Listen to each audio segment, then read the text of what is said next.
Good morning, everyone. In this section, we are finally going to see how we can turn these general form conic equations into standard form equations. And if you're wondering, well, why do we want the standard form equations? It's because we can pull out our A, B, and then C values, and we can figure out key features of our conic section. Whereas in general form, like this, we have no idea where the center is. We have no idea what the A and the B values are. So a lot of times you'll encounter general form, and we'll get into this actually at the very end of term 2 in unit 10 when we are looking at polar equations. So you will encounter general form equations out in the wild, especially as you go on to calculus. So it is important to know how to be able to turn those back to standard form. So folks, we are on page 8 in the notes, and the strategy that we are going to be using for turning these equations from general form into standard form is called completing the square.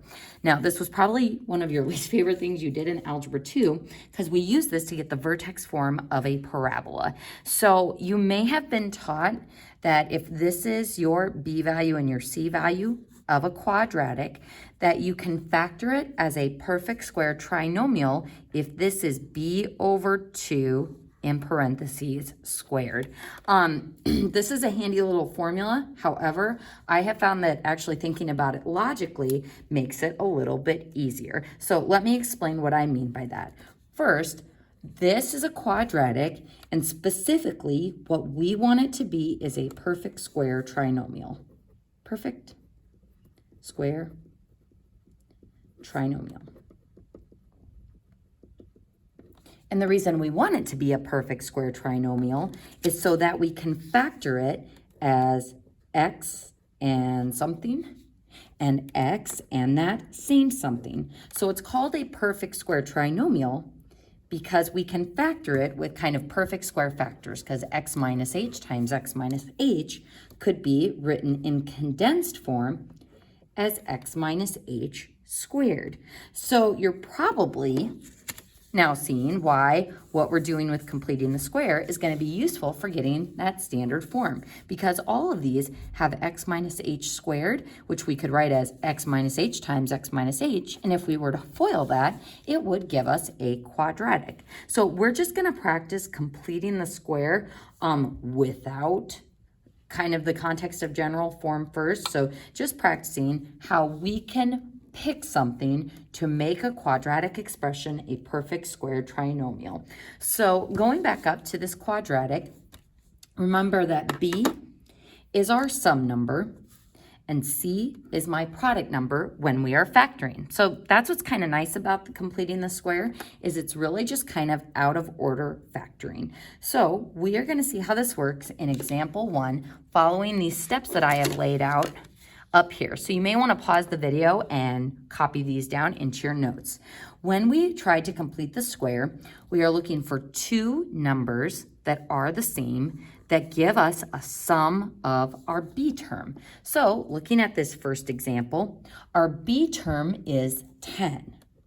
So what are two numbers that are the same that give me a sum of 10? That would be 5 and 5. Now, that automatically tells me that if I want this to be factorable as two factors that are the same, it would be x plus 5 times x plus 5.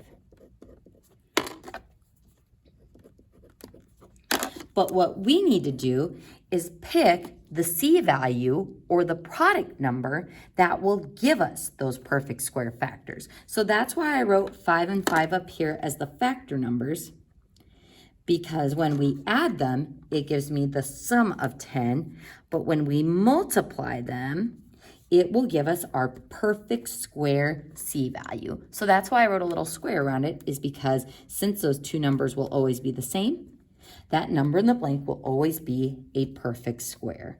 So that C value is what makes this a perfect square. Now, if you're like, well, won't it always be a perfect square? Let's say I had x squared plus 10x plus 11. Can I factor that? Yeah, I can factor that as x plus 10. And, oop, just kidding. Just kidding. I was thinking product number instead of sum number. Let's say we had like, let's let's say we had x squared plus 9x plus 20. Now, can we factor this? Yeah, x plus 4 and x plus 5.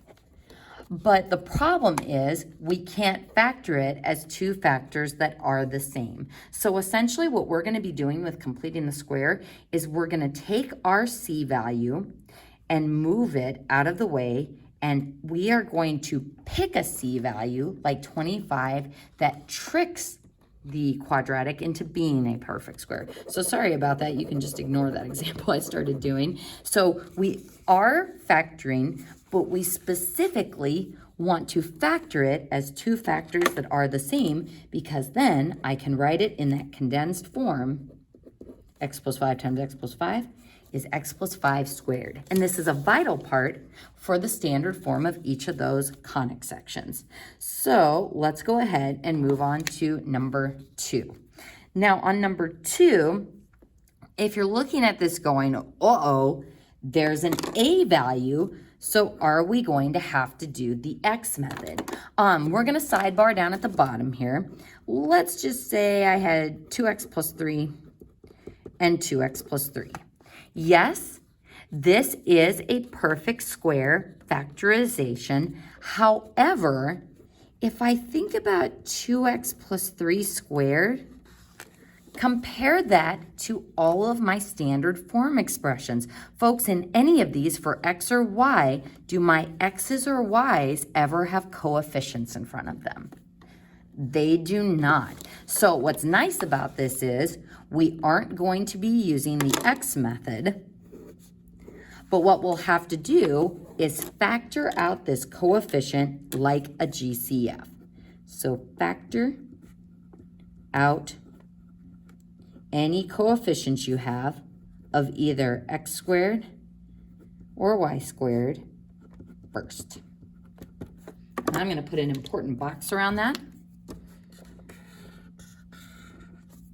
And notice that I said we're factoring it out like a GCF. We don't actually want to take it out. We don't actually want to take out a GCF, because if I took out 4x, that would leave me with x plus 4, which then it's not a quadratic, and then we can't factor it as a perfect square trinomial. So we don't want to take out a GCF. We just want to take out this coefficient. So let's go ahead and try that. I'm going to take out 4, which will leave me with x squared plus 4x.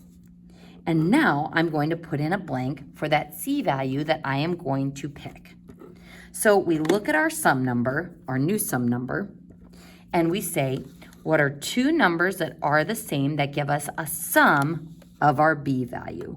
Two numbers that are the same that give us a sum of 4 would be 2 and 2. So then the product number will be 4, because 2 times 2 is 4. So that means I'll be able to factor this as x plus 2 and x plus 2. So that's why I like to write those numbers above, so that I remember that those are going to be my factor numbers. And notice 2 times 2 is 4, and 2 plus 2 is 4. So you can always work backwards in FOIL to check to make sure you have done it correctly. Now, notice that in this step, we also need to bring down that 4, that coefficient that we factored out. So then our final condensed form would be 4 times x plus 2 squared. And that is our condensed form. All right, folks. Number 3, you shouldn't see any like this on my math lab. I know there's none in our practice set, but let's just say you do encounter this by some weird randomization in my math lab. First, we see that there's a coefficient. So that's going to be our first step, is factoring that out. So I'm going to go ahead and label that step 1, factoring out our coefficient. So 3. And then x squared minus 5x, put in our blank. And now we move on to step 2, which is looking at our sum number. What are two numbers that are the same that give us a sum of 5? Well, 5 is not a nice number like 4 and not a nice number like 10 because it's not an even number. But two numbers that are the same that give me a sum of 5 would be 2.5 and 2.5, or 5 halves and 5 halves. So those are going to be my factor numbers, x minus 5 halves, because it's a negative 5. So negative 5 halves and negative 5 halves.